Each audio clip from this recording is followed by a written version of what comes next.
मानव समाचार, मानवता के हक में।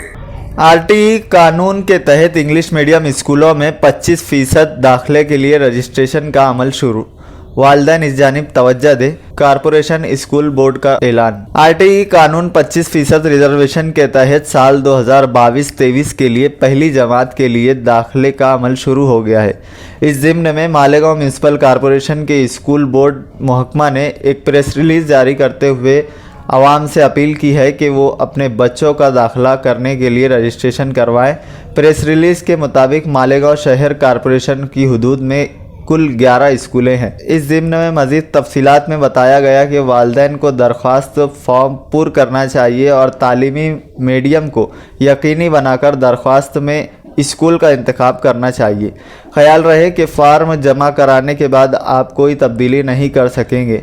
इसके अलावा कुरान अंदाज़ी में मुंतखब होने के बाद आपको स्कूल तब्दील करने की इजाज़त नहीं होगी। इसलिए अपने बच्चे का फॉर्म भरते वक्त आपको एहतियात से दुरुस्त मालूमात भरनी चाहिए। महाराष्ट्र के वज़ीर आला अजित दादा पवार का बड़ा ऐलान। मराठवाड़ा को रिजर्वेशन देने के लिए 50% रिजर्वेशन की हद खत्म करने की ज़रूरत। महाराष्ट्र के नायब वज़ीर आला अजित दादा पवार ने कहा कि रिजर्वेशन पर 50% की हद को ख़त्म करने की ज़रूरत है ताकि मराठा कम्युनिटी को रिजर्वेशन दिया जा सके। नेज़ उन्होंने मरकज़ी हुकूमत से इसके लिए कानून में तब्दीली करने की दरख्वास्त की।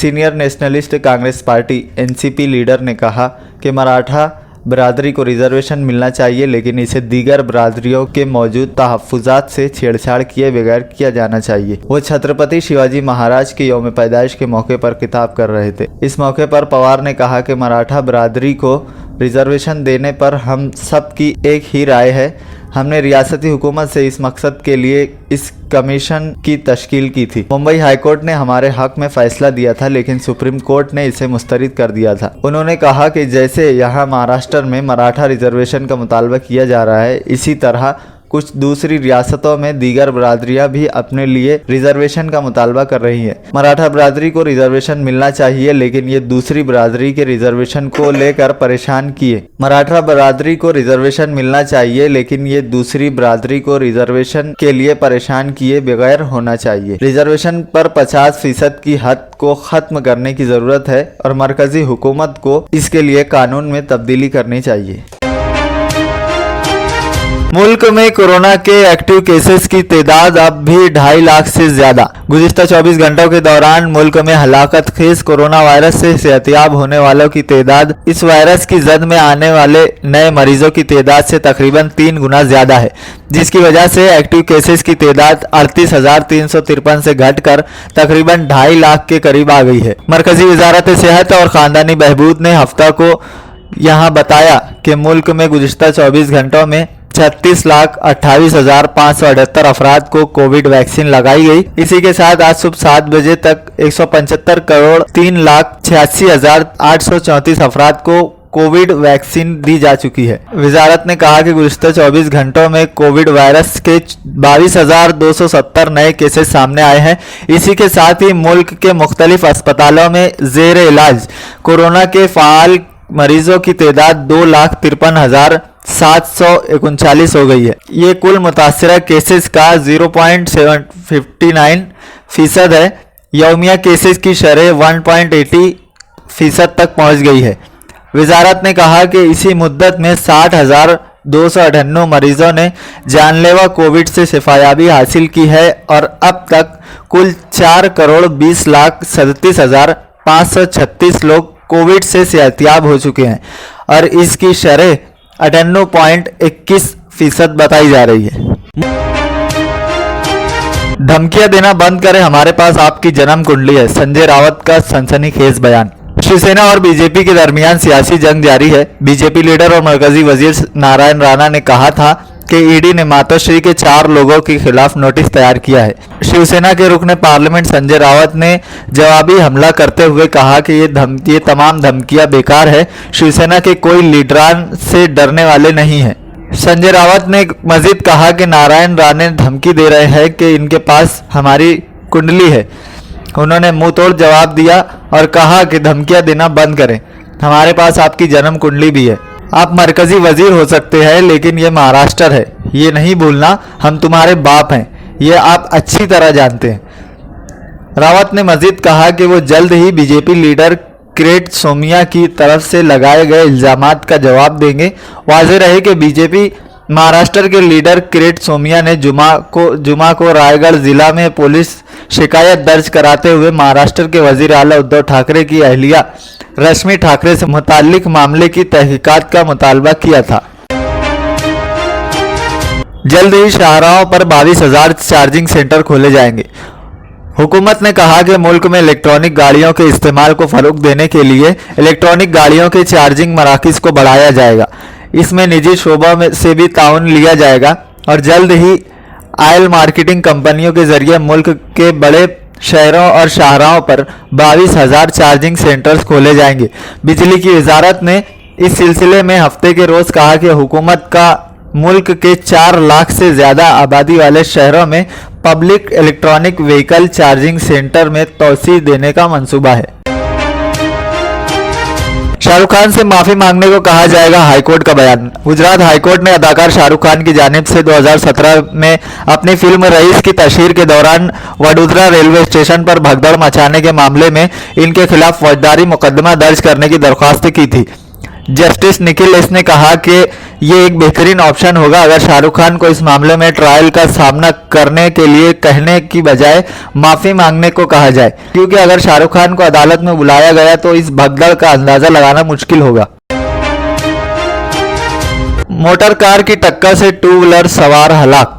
चालीसगढ़ रोड पर सायने बुद्रुक शिवार की तरफ जा रही एक्टिवा नंबर MH18 2025 ए के ये 2 व्हीलर को टक्कर देकर एक्सीडेंट हुआ, जिसमें 2 चाकी सवार सियाराम धर्मा चौहान की जान चली गई। Motor car number MH04 DB 9978 के खिलाफ तालुका पुलिस स्टेशन में गुना दाखिल कर दिया गया है। इस तरह की फिरियाद जैश विकास चौहान उम्र 31 साल ने दर्ज कराई। यह हादसा परसों जुमा की दोपहर 12:30 बजे के दौरान पेश आया। श्रीलंका के खिलाफ हिंदुस्तानी टेस्ट और T20 टीम का हुआ ऐलान। रोहित शर्मा होंगे टीम के नए कप्तान। श्रीलंका के खिलाफ आइंदा टेस्ट और T20 मैचों के लिए हिंदुस्तानी टीम का ऐलान कर दिया गया है। हफ्ता को हिंदुस्तानी क्रिकेट कंट्रोल बोर्ड ने टेस्ट और T20 टीम का ऐलान किया। BCCI ने टेस्ट मैचों के लिए हिटमैन रोहित शर्मा को हिंदुस्तानी टीम का कप्तान बनाया है। अगर टीम में बड़ी तब्दीली की बात करें तो विराट कोहली और ऋषभ पंत को T20 सीरीज की टीम में मौजूद नहीं रहेंगे, इन्हें आराम दिया गया है। वहीं वेस्टइंडीज के खिलाफ वनडे मैच में जख्मी होने के बाद सलामी बल्लेबाज KL राहुल भी टीम से बाहर रहेंगे। इसके अलावा T20 और टेस्ट दोनों ही टीम के लिए नायब कप्तान के तौर पर जसप्रीत बुमराह को जिम्मेदारी दी गई है। कर्नाटक में हिजाब पहनकर स्कूल पहुंची 58 तालिबात मुअत्तल। कर्नाटक में हिजाब से मुताल्लिक मामले पर हाईकोर्ट का फैसला आना अभी बाकी है, लेकिन रियासत में इस मौजू को लेकर मुस्लिम तालिबात का एहतजाजी मुजाहरा जारी है। रियासत के कई हिस्सों में हफ्ता को तालिबात अपने तालीमी अदारों में हिजाब पहनकर आई, लेकिन इन्हें अदालत के हुक्म का हवाला देकर दखल करने दिया गया। वहीं शिवमोगा ज़िला के शरलाकोपा में प्री यूनिवर्सिटी कॉलेज इंतज़ामिया की मुखालफत में एहतजाज करने और हिजाब हटाने से मना करने पर 58 तालिबात को मुअत्तल कर दिया गया है। एक तालिबा ने सहाफ़ियों को बताया कि मुअत्तल की गई तालिबात को कॉलेज नहीं आने को कहा गया। हफ्ता को भी तालिबात कॉलेज आई, हिजाब पहनने की हिमायत में नारे लगाए, लेकिन इन्हें दाखिल नहीं होने दिया गया। हिजाब पहनने की हिमायत में नारे लगाए लेकिन इन्हें दाखिल नहीं होने दिया गया। तालिबात ने कहा कि हम यहाँ पहुँचे, लेकिन प्रिंसिपल ने हमसे कहा कि हमें मुअत्तल कर दिया गया है और हमें कॉलेज आने की ज़रूरत नहीं है। पुलिस ने भी हमें कॉलेज आने को कहा था, फिर भी हम आए, लेकिन किसी ने हमसे बात नहीं की। ज़ाहिरा वसीम ने हिजाब को लेकर कही ख़वातीन के हक़ की बात, कहा यह तो नाइंसाफ़ी है। ज़ाहिरा वसीम आखिरी मरतबा film the sky is pink में नज़र आई। उन्होंने अब हिजाब को लेकर जारी तनाज़ा के दरमियान अपनी राय रखी है। साबका अदाकारा ने अपने इंस्टाग्राम हैंडल पर सख्त अल्फाज के साथ मुस्लिम ख़वातीन की हिमायत में अपनी बात कही है। वो पोस्ट में लिखती है, चला आ रहा है ये ख्याल कि हिजाब एक चॉइस है जो बिल्कुल गलत है। ये ख्याल सहूलियत या नावाकफियत की वजह से बना है।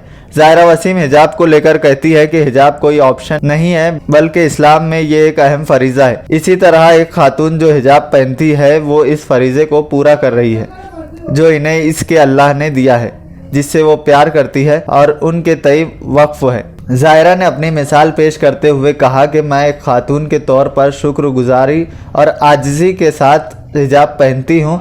इस पूरे सिस्टम की मुखालफत करती हूँ जहाँ ख़वातीन को सिर्फ़ एक मजहबी वाबस्तगी की वजह से रोका और परेशान किया जा रहा है।